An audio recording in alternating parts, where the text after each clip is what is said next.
Welcome, Dr. Cabral, to the Highest Self podcast. It's so great to have you here. It's great to be on. Thanks for having me. And the first question I'd love to ask you is what makes you your highest self?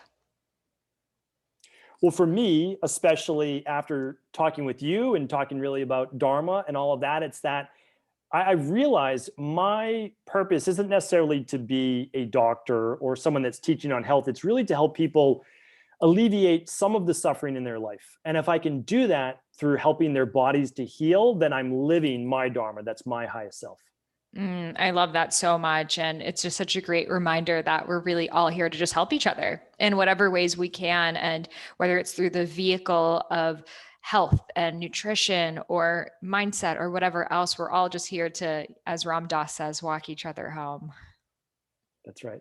So, listeners of my podcast are very into Ayurveda. We love doing the dosha quizzes and eating our khichdi and drinking our ginger tea. And a question that so many of them are having right now is they're feeling like they're a cross between two doshas and they don't know what they should be focusing on. They feel like, especially between the vata and the kapha, specifically feeling maybe bloated or cold or not able to eat, salads and stuff without getting that bloated stomach ache, but not having that vata lean body type either, feeling like they're gaining weight in their midsection, especially. So what advice do you have for people who are experiencing this? Yeah, and that's a really common question. The reason is I think that, like, for example, my grandmother and my grandfather, one was clearly a vata pitta. That's my grandfather, let's say on my mother's side. And my grandmother was as close to kapha as you can get, meaning like we all have subtypes, subdoshas in there, but she was predominantly a I kapha. feel My like mom, grandmas are not so really a kapha. especially Italian grandmothers, yes, for Yeah. sure. And so how my mom, her dosha came out is essentially she is a kapha pitta and a pretty good split at that. Now her mindset is more pitta, for sure. And then I look at my dad, and my dad, again, like pretty simple, straightforward, but his is a little bit different. His is a vata kapha. And so sometimes you get these varying doshas that don't seem to work as well together. And the truth is they don't really always work well together. So what we need to do is find out what makes them overactive or underactive and begin to bring them back into balance. So a lot of times in Ayurveda, we talk about pacifying an overactive dosha. And I completely agree with that. But I look at it a little bit differently in terms of practicality. So I look at it essentially two ways. And this is a little bit, it's not a break from Ayurveda, but it's actually just a different way of making things easier. Because I try to take really out there ideas. And if you've learned about Ayurveda, and it's so like there's just so much to it, and it's all the truth. Like it is literally the truth, right? It's the truth of life, the science of life. But I find that many people have a mental constitution and then they have a physical constitution.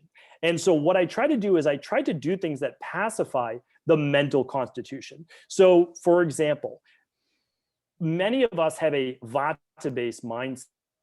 That is because we live in the Western based world and we're moving at 1,000 miles an hour. And whether we want to or not, we're given all these different responsibilities. It is difficult to have a kapha based mindset, although we should probably strive a little bit more for it in this Western based world. So that's why meditation and binaural beats and just taking a walk and doing some downtime and self care can help pacify that vata based mindset. And then when we look at the dosha of the body, where are we right now? And I don't want to get too far ahead, but are we where our body is naturally and we trend more towards being a little bit more kapha, so we retain a little bit more water, we hold a little bit more weight in general, and if that's where we're at. So what I like to do, and I'll step back just for a moment to make sure I'm on course, is I like to look at mental versus physical, but then also prakriti and vikriti, which I'm sure you talk quite a bit about, but it's like, where am I right now? Because for me, I'm sipping right now on Tulsi tea with ginger in it, and I love it. Traditional medicinals, all that great stuff. But I can't drink this during the summertime. So that is a time of year where I'm not necessarily a pitta body type, but my heat is at a quite high level for July and August here in the Northeast. So I take a step back during that time. Yes, I think it's so important I also love making that distinguishment of the mind and the body because there is such a, a separation. We're in such a vata based world. I mean, 50 tabs on our computer at once, that I think everyone has a baseline vata imbalance Yeah. at some level, especially because it's the dosha that can most easily fall out of balance. I think where a lot of people get stuck is they're experiencing that coldness and that bloating, but it's a different type of coldness than the kapha clammy coldness. It's the dry skin Mm, of the vata, but it's also yes. that like heaviness and that weight gain. So what would you recommend for that? Yeah, that's a great point. So my practice is about 80% women, and one of the issues that we see is that, let's say that you are vata kapha, and that is, yeah, sure, that's an absolute common dosha that is out there. And the problem is, though, that vata then imbalances the rest of the body, and what you're then dealing with are probably subclinical levels of hypothyroidism. So your thyroid isn't where it should be.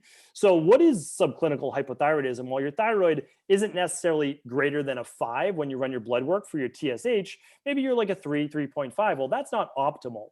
So you start to feel dry skin, dry scalp, thinning of the hair on the crown of the head, thinning maybe of the outside of the eyebrow.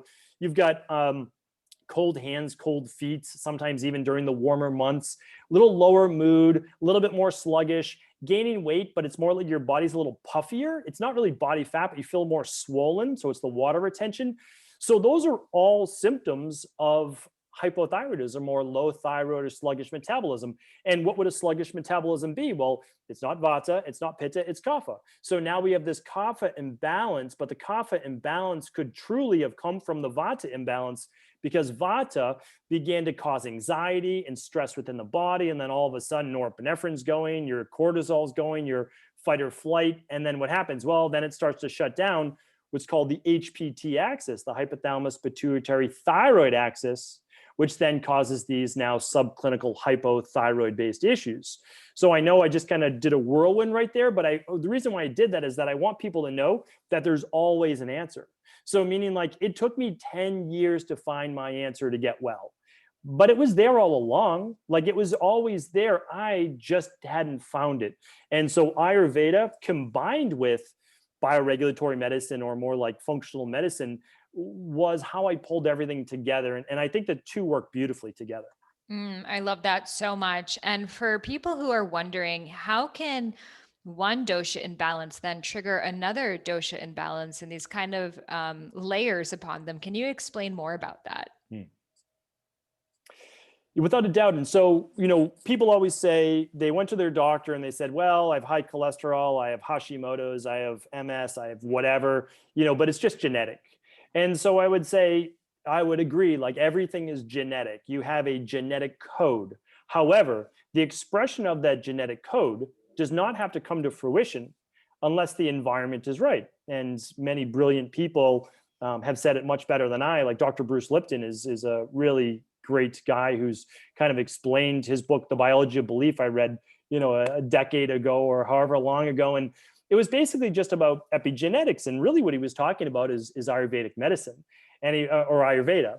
And he was talking about, who we are is who we are, but we can express ourselves as to what we are today. And so when we look at it as, like, all of us have our unique body and body structure. So for example, like, I weigh about 165 pounds right now, but back in my early 20s, I wanted to be more into natural bodybuilding because inside of my body wasn't working well. I didn't feel great. And so I basically wanted to build up this exterior because it's what I could control. I got up to 200 pounds. That's not my natural body type at all, but I was able to do it because we are able to manipulate our body through our environment. In my case, it was lifting and it was food, not healthy for my body, but I was able to do it. So what I say to people is this, is that your body is allowed to express itself through all the different doshas and all the different subtypes of doshas, but you are meant to be at one special, unique dosha and percentage for you. So that means you only need to focus on creating the most balanced you. And I work with so many women, and let's say they're 5'6". One at 5'6" might be perfect at 150 pounds, 160 pounds. One might be perfect at 120 pounds. One, somewhere in between. So the goal is to get you at the right health, the right body, the right everything for you, and understanding where your doshas are imbalanced is the way to do that. I love that so much. And it really does just, give us that permission to be ourselves and not fit into the certain mold of what the body should look like based off of whatever is in vogue right now for our body types, which is always shifting in the media, and to let our bodies be at the baseline of what they want to be at. So for people who are wondering, well, then how do I find what is the weight that my body wants to be at? How do they do that? Yeah, and so when you bring that up, all I can say is that you never have to focus on your weight. And it's almost the worst thing that you could do. Because one, you're saying that your weight has something to do with your self-worth, and it has absolutely nothing to do with that. And the second is that you're saying that somehow you would be better, that you're not enough because you're not at the right weight for you. And we know that that's not true either. So, but there is the truth. And I've been telling this a lot. I've been saying this a lot lately, and no one has really like gone too much against it. But I always tell people, you need to be at the healthy weight for you, not for vanity, not for anybody else, but for you. And that's because I work with people in their 60s, 70s, and beyond, and they weren't at the right weight for most of their life. And the problem is, we know that if there's one thing that you could do for your health that is going to allow you to live a longer, better quality of life, it's just, don't have to be at like, you don't have to be at like the perfect weight, just be within 10 pounds of it. Like that's the thing, is like you want to get close to it because there's natural fluctuations. I could be on the scale next week and I'm 4 or 5 pounds heavier. That's okay. Stay within a parameter. Don't beat yourself up over that. But what I would say is cardiovascular disease, blood pressure, type 2 diabetes, cancer, those are the 4 leading factors for death and the 4 leading factors for poor quality of life and having to be on all sorts of medications. All of those are pretty much mitigated by getting to a healthy body weight. Now, here's the caveat: don't focus on the weight. By figuring out what is imbalanced inside of your body will lead you to your natural body weight. So, for example, sometimes what you really need is to actually ramp up detoxification through the skin, the kidneys, and the liver. Your body's overloaded. Sometimes it's rebalancing hormones. Sometimes it is rebalancing thyroid. Oftentimes it's dealing with gut-based issues, because when you have gut issues, poor absorption, you're always hungry, it leads to more bloating, you feel uncomfortable, you eat to kind of comfort yourself. So there's always a reason why your body's imbalanced. And for you, don't worry about the weight, figure out what that imbalance is. Your body will naturally return to its set weight. I don't have to try now to be at this weight. It's my natural weight.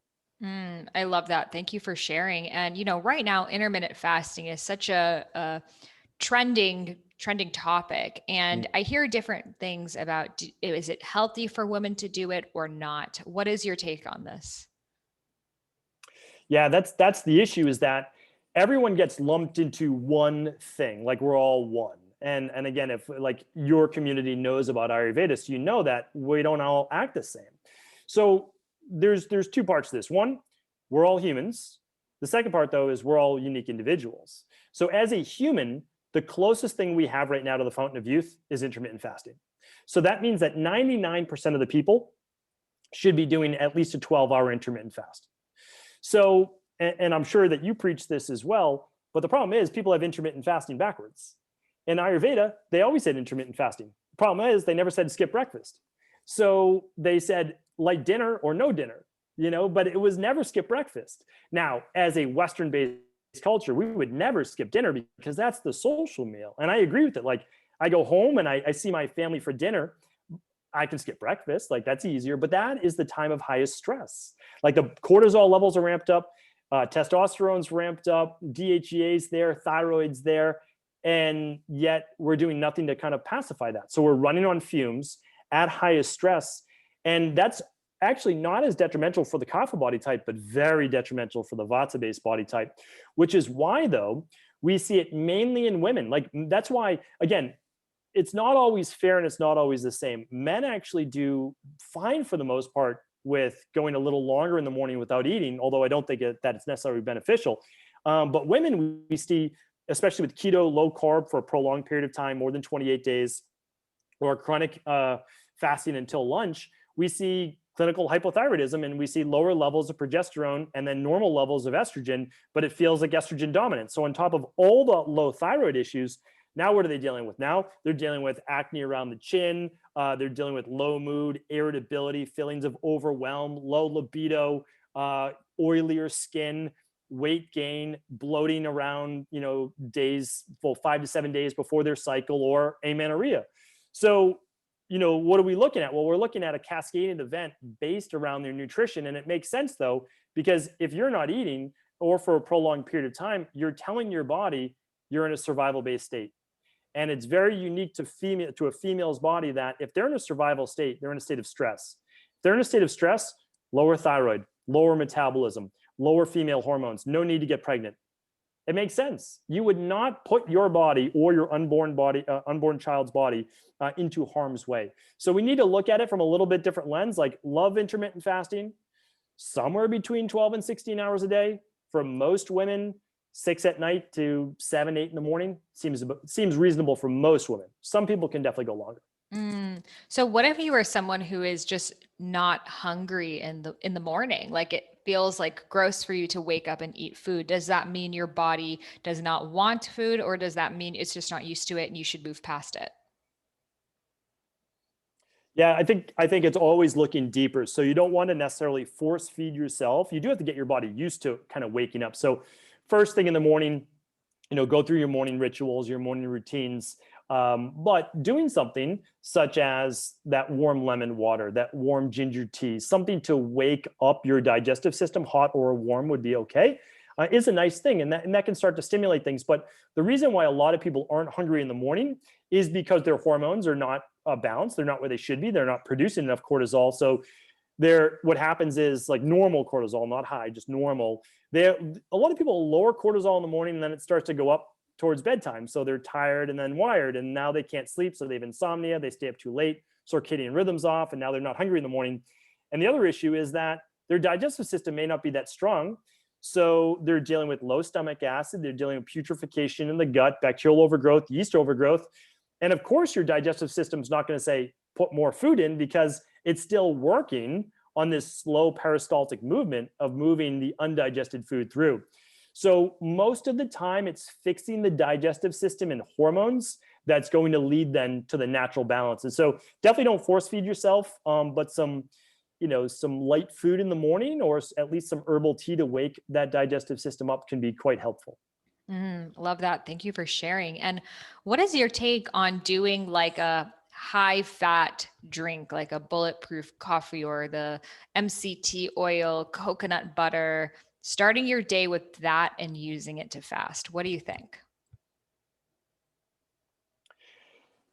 Well, one, I would say it's not truly a fast anymore. It's a liquid fast. And so that does count. Like, that matters. Let's say you're doing like a vegetable juice, or you're doing, like, those are liquid fasts, and all of those count. That matters because it's easier to digest, which then means that your body could still stay in autophagy and it could still be breaking things down, but you're still giving it some fuel. The problem is that most people are going to feel great in the short term with taking away food in the morning and just putting in liquid calories. And the reason is that their digestive systems are weak. And so if 30% of your energy goes towards digestion, and all of a sudden you don't need to digest anything in the morning anymore, well, what are you doing? Well, you gave yourself back that energy because you don't need to use it for digestion. That doesn't mean it's right. It just means that it is true. And the second is, if you funnel coffee with butter into your body, well, now you're funneling caffeine directly into your system with some fatty acids. Now, the interesting thing about that is people overlook the fact that caffeine can also spike cortisol levels, which can also spike glucose levels. So you can actually spike blood sugar levels first thing in the morning from just doing, straight coffee as well. So I always look at, how is it working for this individual?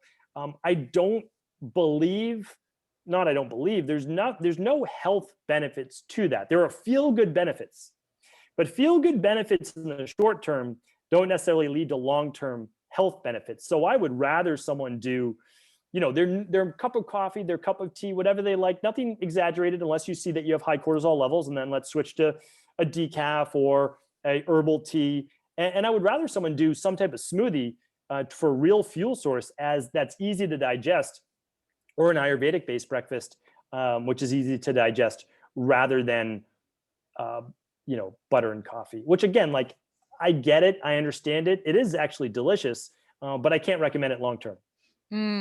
So what is your take when people say it gives them more mental clarity? Is that just that increase of not using the energy towards digestion, or is this fat feeding your brain in some type of way? No, the fat feeding the brain is not, it's not, you're not like you're going to get this fuel source that immediately begins to turn on the brain. So there's a whole digestive process that needs to take place. Your body at all times can tap into fatty acids or glucose. So like, that's the thing, like that's the misnomer I think about fasting as well. Is like all of a sudden we become fat adapted. Well, it's actually, that's not true. You're always fat adapted when you're in more of the aerobic based state. So right now we should be, unless our adrenaline's really spiking right now, we should be fat adapted, or we're moving into fat burning because our heart rates are at a normal pace right now. We're not in fight or flight. But then when you look at it like, well, I want to burn more body fat, it's true, but it doesn't really work that way. The only time you would not burn more body fat is if you are dealing with something like higher levels of fasting glucose. And that's kind of a different story, because if you wake up and you test your blood sugar with a $20 glucometer that I recommend doing right at home, and you're above a 95 or really above a 90, I would say, yes, you are not as fat adapted as you should be. But now we have to say, is drinking coffee with MCT or coffee with butter the fix for that? And it's not. So by not eating anything, mental clarity. Fasting will give you mental clarity until it doesn't, right? Until you start to get really depleted. And then by adding caffeine is an amazing tool to be able to increase cognitive performance. So I would say, I don't think you're going to get the same benefit of doing MCT oil in an herbal tea or even a decaf, even though decaf has a little bit of caffeine as well. But again, at the same time, there's a time and a place. Let's say that I'm going onto stage, I'm speaking, you speak on stage, I speak on stage, I love it, I enjoy it. Will I have a cup of coffee, or would I even do something like a Bulletproof coffee? Absolutely. Like, I have no issue with that because I'm using it as a nutritional supplement and for a specific time and place and purpose. But I don't think I would make that I know that I wouldn't make that my morning routine because of how catabolic it can make your body over time. So again, kapha, more anabolic. The body consumes and has mass. Vata, naturally more catabolic. A vata person doing a long fast and high caffeine in the morning, it's a recipe for disaster. I love that so much. And I think it's important to discuss because it is such a huge trend right now. And, I think we're all just trying to make the best choices for ourselves. And if we hear something's good for us, we'll try it. And then it's often until it hurts us that we realize it was not the right thing. And it's kind of frustrating that sometimes we have to make ourselves the human guinea pig to figure it out. Are there any other tools that you recommend for us to make the right decision of what's the best breakfast for us? Yeah. So the best thing and the most important thing is that you truly know your. Let's look at it both ways. You know your integrative health perspective of where you're at. Like, are you balanced? So we run something called the Big Five Labs, and of course, not everyone's going to run these, and of course, they can run them with any of their naturopathic doctors, integrative health practitioners, et cetera. But you want to know your omega levels. You want to know your hormone levels. That includes estrogen, progesterone, and the ratio. You want to run your cortisol levels, your testosterone, your DHEA, and that's very important for women as well, because a lot of women with PCOS have higher levels of androgens like testosterone, and then they have imbalanced blood sugar levels. So you should know your blood sugar. And then you want to run your thyroid. And if everything's good, then hey, everything's good. That's a great thing. Then you want to look at your digestive capacity. Do you have yeast overgrowth? Do you have bacterial overgrowth? Because you don't want to blame your dosha for your digestive issues. Like, I got yeast overgrowth and SIBO and H. pylori, not because of my dosha. I got it because I took 3,000 capsules of amoxicillin because a dermatologist thought it would be a good idea for me to take amoxicillin twice a day for 3 years for acne. Really bad idea. So it destroyed my immune system. It destroyed my intestinal tract, got rid of much of my innate bacterial flora. And I had yeast overgrowth, and I had H. pylori as well. That I can't blame that on me having some kapha or some certain issues there. I messed up. I didn't know it. Wasn't my fault, but I took antibiotics and I overused antibiotics. I had to correct that. And then when I'm back in a balance from a like a data perspective, then I can say, okay, this is also my dosha, and I know me. And if you know that you're more of a kapha body type, and we'll get to the vata kapha in a second, but if you know you're more of a kapha body type, you know that a friend of yours who's a vata body type, They can eat twice as many calories as you and twice as many carbohydrates as you and still maintain their weight. Fair, unfair has nothing to do with it. That doesn't matter. We're our own unique individual. I am who I am. I can do certain things. I can't do certain things, but I can always do my best, right? I can do my best with what I have to work with, and I'm very happy. We should all be grateful for what we have, because I'll tell you, I work with vatas, I work with kaphas, I work with pittas. The pitta women I work with, they're like, I gain muscle too easily, and they have that complaint. Other people, vatas, I can't put on any weight, these types of things. Kaphas, I can't lose weight. Like, the grass is always greener is all I'm trying to say. So we always can find things. So what I would say is this: once you know the unique you, now you know what to balance. If you're a kapha body type, you know that you're going to be naturally prone to higher blood pressure, higher cholesterol, lower thyroid, higher levels of estrogen, and you're going to then simply live a life and lifestyle in accordance, knowing those things. They never have to come to fruition, but you're going to live a lifestyle now knowing that those things are your genetics or your dosha, and you're simply going to keep them balanced. I love that so much. And I think it is important to note that it doesn't mean it's going to happen. I was speaking with my friend, Sophie, who is so fit. She like always has a six pack. She's had like 3 kids. She still has a six pack. And we were talking, and she is super kapha. And I would have never guessed, given how she looks. And she's like, I just work really hard. Like, I do HIIT, like I know what works for me. And she really takes care of her body, knowing that that is the natural predisposition that she could have, but is definitely not having. So I feel like sometimes people are like, oh, I'm a kapha, and it's like a bummer, or I'm always going to be overweight or have these issues that I'm dealing with, but it doesn't have to be that.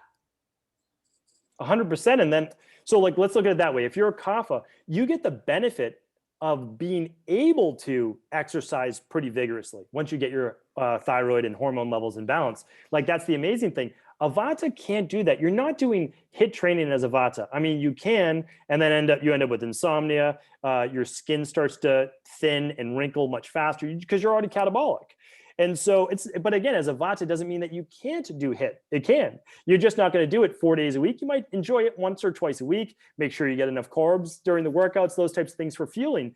And then for the kapha, again, a lot of people are down on kapha. You can't be down on kapha. Typically, enjoying life the most if they allow themselves to. They have the best hair, the best skin, the best immunity. They're more robust. Like, it's like nothing bothers them. They can get less sleep. So, don't overlook kapha. It's probably one of the best. They're all great, but it's one of the best body types to have. Totally. I love that so much. So I also want to ask, what's your take on celery juice then? Because that is also a huge trend right now of starting your day with celery juice, the medical medium protocol. What do you see on that? So whether it's Bulletproof or whether it's celery juice or any of these things, I'm never all against them, and I'm never all for them. Like, that's the thing. It's just like, whenever there's an all for one protocol, all I try to say is, great, who is this best for and who is this not best for?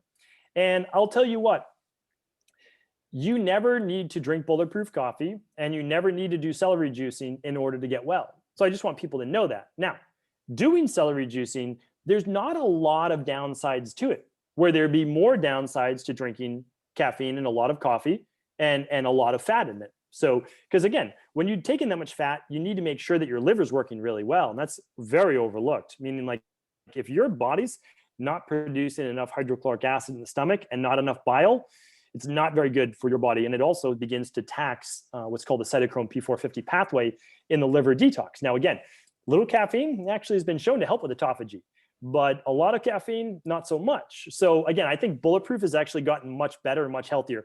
They're actually promoting a lot healthier lifestyle, where before it was like, I mean, back in the day, throw a whole stick of butter in, right? And I think for the celery juicing as well, it's like, do you need 24 ounces of celery juice or maybe 8 ounces to start your day? And so I really don't have a lot of issues with celery juicing. I just don't want people to believe that it is the panacea that could fix everything. And I also want to just be careful, because it doesn't work for everyone. So some people that might be a little bit more sensitive to natural nitrates and nitrites and nitrates may have a little bit more of an issue with celery juice or celery in general. So again, it's just understanding your body. Start small. start with 6 ounces and see how it feels. But no, I don't have a lot of issues around celery juice. I just want to be careful of if you didn't see the results you were looking for after 21 days of celery juicing, it doesn't mean that it's bad. It just means there's probably another layer to look at. Mm. Yeah. I mean, when I do celery juice, I just get so cold. Like my vata just falls so out of balance of starting my day with like Yes. a cold juice like that. It's just, I've tried and I couldn't even get past 4 days of doing it because I could just intuitively feel it wasn't for me. And I have some friends that it helps them with like lifelong rashes. So it's really just, Mhm. it's a very personal thing. So now what is your take on raw foods? This is such a controversial topic in Ayurveda, given traditional classic Ayurveda is very not against raw foods, it's just it wasn't a part of the diet in ancient India. But now we are able to access raw foods that are cleaner and safe to eat. However, a lot of people are, kind of only eating cold and raw foods throughout the day because it's easier. So, what is your take? How can we incorporate raw foods into our diet in a way that's healthy? Yeah, it's a good question. And I think that everyone needs some raw food. So I am a believer in that because there are natural enzymes that you get from raw food that you can't get anywhere else. And I'm a big believer in digestive enzymes in the first place, digestive bitters, like all these different things I think can be a nice adjunct to helping you break down food better. But two parts of that is that as humans, we probably evolved or started somewhere in warm climate. It would make sense because so I live in Boston. If this wasn't modern day, tens of thousands of years ago, well, let's not say tens of thousands, let's say millions of years ago, I would never be able to live here because all I would have is myself and the elements. And I couldn't survive. Like it's just too cold and nothing grows. So this is not a natural climate for a human being. It's just not. And so let's say that you're at the equator though, and you have access to lots of fresh fruits. It's warm, it's hot, you're sweating, you're replenishing all of these things with live food, which, by the way, most produce is like 70, 80, 90% water. So you're hydrating your body. I think there's a greater argument to be made for people living closer to the equator, eating more raw food. But the colder your climate, not only is it, I would say, not great in terms of digestion, I would say it's actually fairly unhealthy for you because it's more constrictive.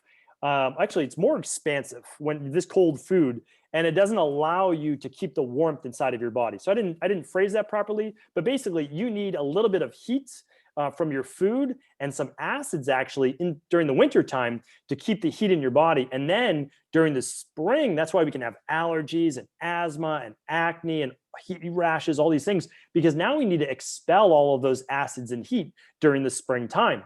And so again, like it's stated differently depending on the form of medicine that you're studying, but from Ayurveda, that's basically what we're stating. And we're looking at pitta and all of these different things. And so what I would say in that element is that in Ayurveda, they were big believers in ease of digestion. And I love that because one of the ways to heal the body is to nourish it. And you don't nourish the body, well, you nourish the body best with slow cooked food. So when I was at some of these Ayurvedic clinics, there was no heating food at 400, 500 degrees. We're talking like in ceramic pots and different things like that, cooking it for hours. And I didn't get it at the time, but I get it now because my modern day research, scientific research is like, oh, heating food at high temperatures causes more acrylamides and it causes more carcinogens. And in Ayurveda, they kept the nutrition in the food by slow, warm, nourishing, easy to digest foods. So what I would say is this: the more imbalanced you are, the unhealthier you are, the less energy you have, more cooked, nourishing foods. The healthier you are, the more robust you are, the better the digestive system, the warmer the climate, more raw foods. I totally agree. In my own journey of, overcoming the amenorrhea, et cetera, I didn't eat raw food, going from raw vegan to not eating raw foods like that first year at all. And then slowly starting to integrate it. Like, am I good here? Am I good here? And now I can have, smoothies and salads and all sorts of things. And I love raw foods. And that was one of the things that I was really missing in India. There isn't really a culture of eating raw foods. It's not really heard of. And I just felt like a lot of things were so it may be slow cooked, but actually pressure cookers are used so much in India right now. And to like really make sure things are like well cooked to the point that everything is just like mushy, and I was just like, I want Yeah. something that's like alive and springy and natural. But then, we can overdo that too. So it's finding the right balance for us. 100%. And so many of the Ayurvedic foods are higher in lectins and other things like that, that by using a pressure cooker or this long-term cooking, you're really breaking down a lot of these lectins and a lot of things that people have fears of, oxalates, et cetera.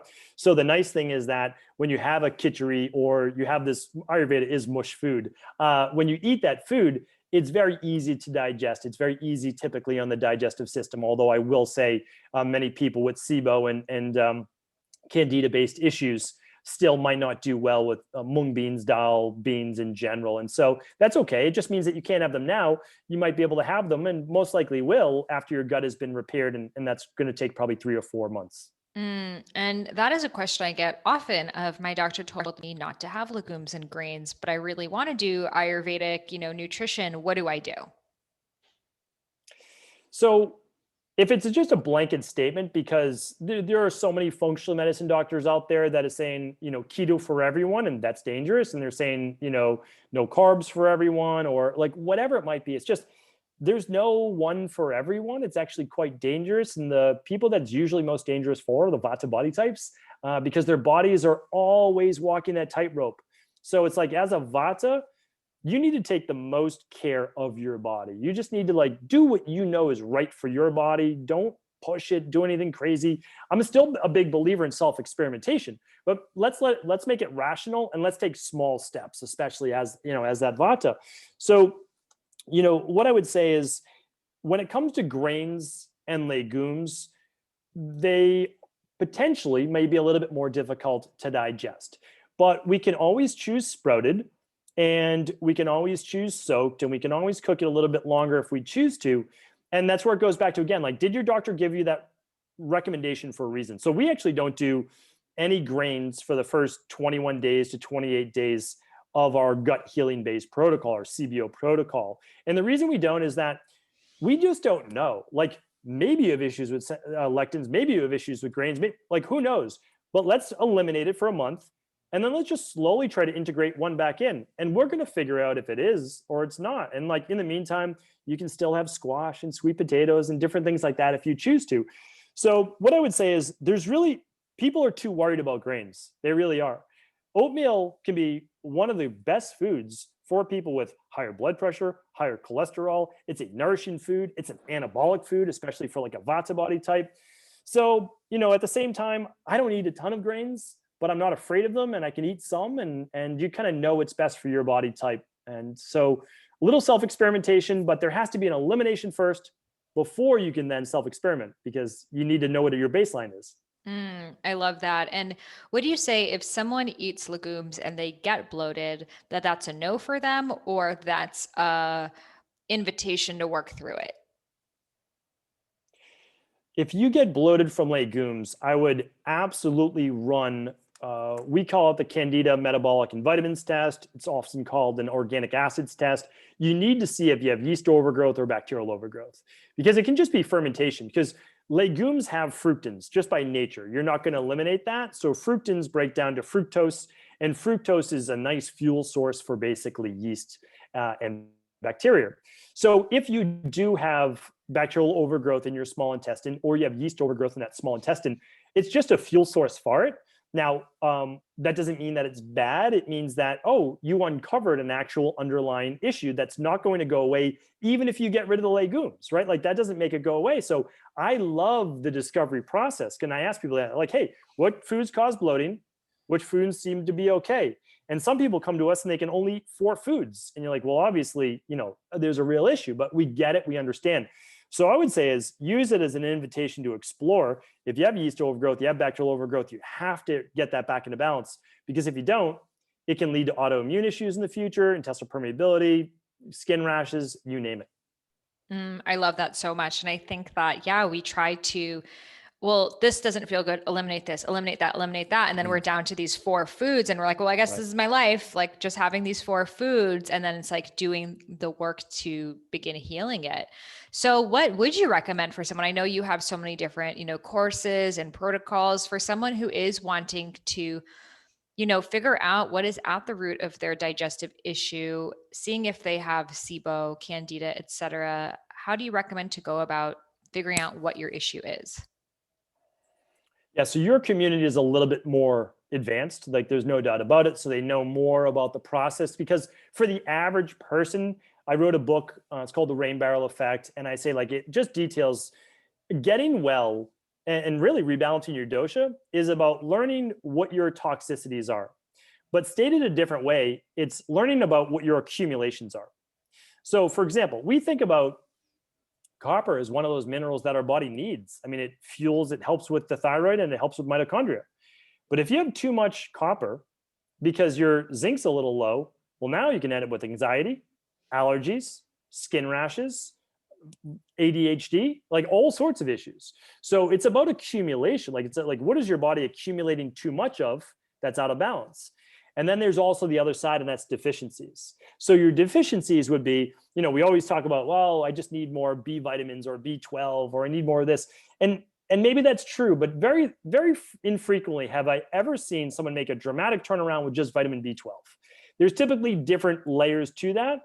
And that's one nutrient. Usually there's a foundational approach that's needed, and there's deeper level deficiencies. And that's because someone has low stomach acid, they have H. pylori, they have parasites, they have yeast overgrowth, they've got bacterial overgrowth, they have intestinal permeability issues. So what we do is the Rain Barrel Effect is going to detail all of that. And so what I would say is it's a nice place to start. But if you're already a little bit more advanced, you want to look into what are called functional medicine at-home lab tests. And you can work with a naturopathic doctor in your area. You can work with an integrative health practitioner pretty much anywhere in the world, virtually or otherwise, or you could work with us over at Equalife. And what you want to look for are what's called the Big 5 tests. Now they go by different names, but really you want to assess the different areas of your body that are imbalanced. And I recommend this for people that are healthy and people that are unhealthy. And the reason is that you're looking at underlying root cause issues. And I just want to take a second to explain. Everybody should be running their blood work with their MD PCP every year. Your blood work is to tell you, do you have a disease or not, like an actual diagnosable disease? Most people don't. They're on their way, but they don't. Now, this is the issue. Well before you ever get a diagnosable disease where your blood work is off, because remember, your blood work flows through your body. It's a homeostatic fluid, picking up calcium when needed, picking up magnesium when needed, breaking down liver glycogen or even muscle tissue if it needs it for glucose. So it's balanced. When it's out of balance, something's really wrong. But these at-home labs are going to tell you your gut, it's going to tell you your hormones, it's going to tell you your detox, it's going to tell you your omega-3s, your heavy metals. I mean, so many women are dealing with higher levels of arsenic or mercury or aluminum, and now it's affecting their hormones, namely thyroid. So again, like Big 5 or the starter kit's a good place to start, because at some point, and so the reason why I'm so passionate about this too is that the same labs I use today are what helped me turn the corner at 19 years old. So I didn't get well for a while, but 2 years of going medical doctor to medical doctor to medical doctor, best in the world, all around Boston, Massachusetts, like really brilliant minds, but they didn't find the underlying root causes. So at some point, you need to figure out what these underlying root causes are. And then honestly, it's not that difficult once you know. But when you're always grasping in the dark, you might try this and you know what? You get a little bit of results for a little while. And then all of a sudden you don't get results anymore. You're like, well, why not? It's because the true underlying issue wasn't rebalanced. So that's kind of a long-winded answer to say, I can't recommend enough, at-home functional medicine lab testing. I love that so much. And I think it's so important to have this information on ourselves. Otherwise, we're just kind of like, walking in a dark room, just trying to figure our way out. And there is so much freedom in, oh, now I can see what this was. And now I can go about an actionable plan that I can take. I think a lot of people are just, it's frustrating that our insurance companies don't pay for these types of things. So if you are to recommend to someone who's like, I want to do all these tests and learn everything for myself, money is tight, where should I start? What's like the first or couple things that I should invest my money into that would give me the most information possibly about myself? So two different scenarios. The first one is like overall general health, digestion. You feel like you're aging at a more rapid rate, don't have good energy, all those different types of things. The starter kit, is going to be the best place. That's for bloating, digestive issues, knowing where your vitamin and mineral levels are at. A lot of people say, well, I eat a good diet, so my vitamins and minerals are probably fine. Most likely it's not the case. I mean, we're dealing with so much soil degradation. The same nutrients that were in the soil in 1960s are not in the soil now, 20 years later. So all of that's really important. So the starter kit is basically your gut digestion, looking at all your detox factors, your mitochondria for energy, your vitamins, your minerals, your heavy metals. So that's two different labs. But if you are a woman dealing with all the symptoms that I spoke about earlier of estrogen dominance or potentially low thyroid with some insomnia or sleep-based issues, low libido, then you want to run what's called the stress hormones mood and metabolism test as a standalone. All of those are part of the big five, but these are just different ones to kind of allocate your money towards. And that's because, again, like really clear picture. One tip I would give you is run the lab. If you don't have your cycle right now, if you're not getting your period, run it during the time that you're having the most symptoms, the most irritability, lower mood, bloating, etc. So run it that day, excuse me, that day or around that time. Pause for a moment. Because what you want to look for is specifically for estrogen dominance. And one thing that's really important, most women do not have high levels of estrogen. So I want to just throw that out there. They have low levels of progesterone. And there's a huge difference because women are told that they have too much estrogen and that's what's causing these issues. It's actually not the case. I mean, I've run tens of thousands of these labs and for women all over the world. So it's not like just women in Boston are experiencing this. So what happens is when our stress levels get high, we start to produce more cortisol. The same issue that just happened with lowering of thyroid happens to what's called the hypothalamus pituitary gonadal axis or gonad axis. And women, the ovaries are also responsible for estrogen progesterone as well. And we look at luteinizing hormone and follicular stimulating hormone and all these great things. Well, the last half of your cycle, the last 14 days, you're meant to have elevated levels of progesterone peaking out around days 19, 20, 21. So that's, if you do have a cycle, that's the best time to run your lab. If you don't, time of most symptoms. What happens is women's levels of progesterone starts to fall and they can actually get some spotting earlier, or they go up and down in mood the last 5 to 7 days of their cycle. And again, estrogen levels are most likely normal 9 out of 10 times. Progesterone levels are too low. And what happens is high levels of stress, fight or flight, cortisol, sympathetic nervous system dominance, deplete, or I shouldn't say deplete, shift the levels of progesterone away from active progesterone and more towards the sympathetic nervous system. And so by understanding that, you know that hormone replacement is not the answer. Again, like I'm all for helping women to get rid of those symptoms, but the real answer now is working on the HPA axis, which is the hypothalamus pituitary adrenal axis, and what's causing the stress. Sometimes it's gut issues, sometimes it's pain, sometimes it's emotion. Like there's a lot of different things around it. So we work on that, and then it's not magic. All of a sudden now women can get their cycle back. We have so many women that now, can get pregnant for the first time. So it's very rewarding. And I'll tell you this, that beyond getting well, what you learn about yourself in the process is just, it's irreplaceable. It's absolutely unbelievable. And that's how it was for me. I'm glad I didn't get well overnight. I'm glad there is no silver bullet because I learned a lot about myself in the process. Yes, and I can totally relate because my exact issue is also in my hypothalamus. It was, in the mind of having so much stress. And for me, it was a combination of diet, raw vegan, not nourishing enough. The yoga practice I was doing of Ashtanga yoga, 3 hours a day, like super masculine, rigid discipline. feeling disconnected from my feminine, on a spiritual level, feeling disconnected from my dharma. And it was like all of these things. And then like trying to figure out what I needed to do. So it was like all of the stress and then not enough nourishment and grounding. My body is like, oh, you cannot have a child. Do not bring a child into this atmosphere. So of course I'm not going to have my period. So it's amazing how deep stress can really affect us on a physical level. And for people who are like overwhelmed of, oh my God, how do I figure out what's wrong with me? Is like sometimes just decreasing stress. You don't need to know what the thing was, but if you just decrease your stress levels, whatever could have been out of balance that you maybe were not able to label falls back into balance. Do you see that happen a lot?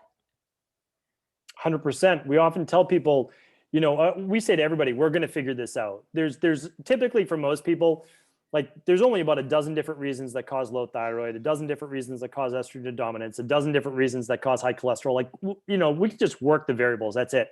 So it's not, as long as someone's willing to stick with it for themselves, you'll figure it out. But you have to learn to control stress at some point in your life, because here's the thing. We'll help someone rebalance all the 4 different gut-based issues that there can be. And they're good. And then 6 months later, they email back, they're like, I don't know what happened. All of a sudden, I'm bloated again. Well, what happens is something called ileocecal valve dysfunction. And they literally regave themselves SIBO, because the ileum, this last part of the small intestine, meets the cecum, the first part of the large intestine. And it's meant to be a one-way street. And under stress, that valve stays open. And so you literally backfill colon-based bacteria into the small intestine, which it was never meant to be there.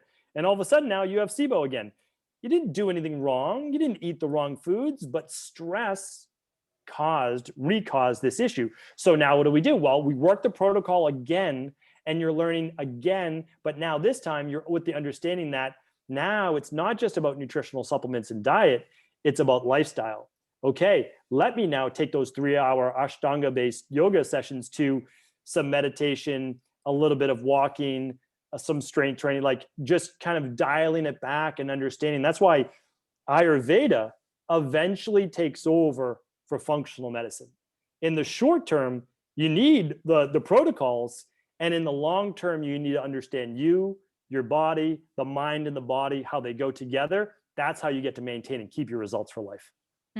I love that. So well said. And it is so important for us to, like be able to find it and then come back into a state of balance. So we don't, then have the next thing and the next thing and the next thing and give up our own power and to, be our own healers, our own intuitive body whisperers and know, okay, here's what's happening in my life. And, I think given our society, it's hard to be totally stress-free, right? There's so much happening, in the world around us and our careers and the state of the world, et cetera. So what tips do you recommend for people to decrease their stress, to let their bodies come into a deeper state of balance? Yeah, it's about working with the natural rhythms of the day. So I don't believe that you need to be stress-free. I'm not stress-free. I actually would say I have a fair amount of stress in my work. Now, I do love it, don't get me wrong, but when you're working on, I have a team of health practitioners, and I read a lot of those labs, and people are sick, obviously. And there's the wanting to help all of these people, and I, answer many questions every day. Like, there's stress. But we know from, like, Ayurveda has the times of the day. And in like modern science, it matches that. When we wake up, our cortisol levels are at their peak between 6 and 8 o'clock in the morning, and they gradually start to fall throughout the day. So a lot of these people who say that they're night owls and all of these different things, and I know a lot of creatives that are night owls, all these things, but the problem is you are now becoming dysfunctional.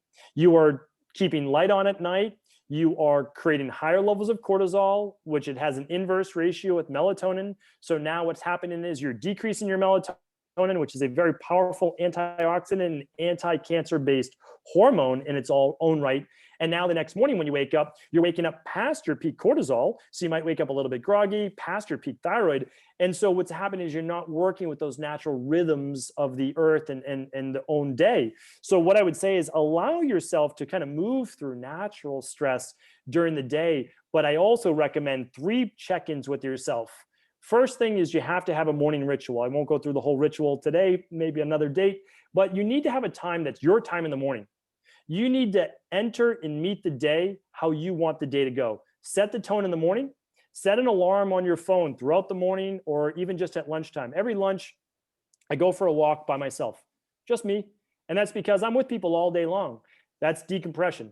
So I go from sympathetic to parasympathetic. Mid afternoon, I have my workout. Okay, parasympathetic after I'm out of the sympathetic. And then before bed, whatever's on my mind, I have to get it off my mind because I need a good night's sleep. Write it down on paper. Now my mind does not need to hold on to that information anymore. I can come and look at it the next day.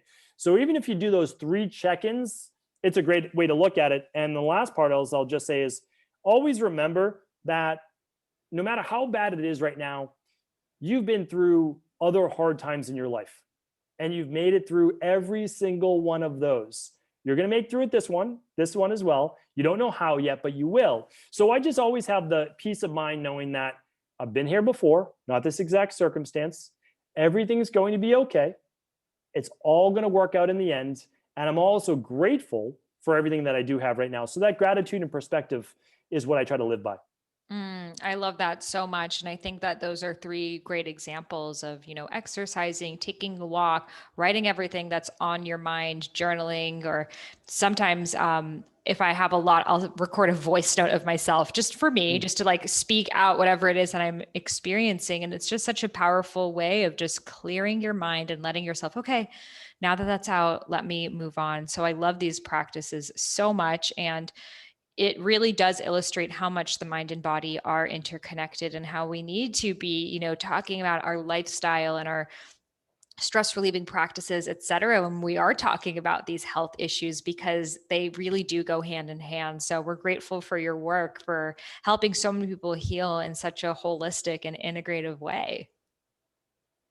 I appreciate that. Thank you very much. And where can listeners now connect with you, try some of these labs, your courses, and tune into your podcast? So my podcast is called The Cabral Concept. It's a daily show and it's about 20 minutes, 25 minutes long, where each day is a new topic. And what I try to do is just teach just one little bit every day. And so what happens is I believe knowledge in this field and really any field is an accumulation of knowledge where after listening to many shows, you begin to make more connections. And as you make more connections, you can see things at a deeper level. And I think then when people feel it's the right time, when they're ready to move forward, they can go to, which is my global integrative health site. So we work with people all over the world. And that's Equal Life, and that's EQUI.life. So that's where all the labs are. That's where all our protocols are. Everything's open source. Honestly, what I decided in 2017 that I would, it's not that I would ever stop, but we were working with 20,000 people a year, appointment wise. And we said, how can we reach more people? And the way was, it was always before you had a doctor, you have to go to a doctor to sign up their lab. And people are always worried about asking their doctor for labs and all these things. We just said, listen, let's open source everything we do. So we gave it all away. We basically just say, this is exactly what we do for digestion. Here's what we do for female hormones. Here's our functional medicine detox. Here's our heavy metal detox. These are the labs we use. So you can work with us or not work with us. And that to me is honestly your decision, but you can see what we do and then you can decide what's the best choice for you. And I hope that that's kind of the wave of the future, is open sourcing this information for everyone, because one day I won't be practicing. And then the next generation of practitioners will say, okay, here's what we're doing. These are the new research, and we'll all begin to build off of that as well. I love that so much. And it's truly the way that the new paradigm is heading, of sharing information and knowing that if we can share this and our minds can come together, we can come up with even better solutions. So thank you so much for leading by example. And I can't wait to go on there and check it out and read through everything. That's great. Yeah. Any questions too your listeners have, they can always ask. Easiest place to find me is just on Instagram, and it's just my name, Stephen Cabral, Stephen with a PH. Awesome. Well, thank you so much again for sharing your wisdom with us today. We so appreciate it. Thank you again for having me. Yay.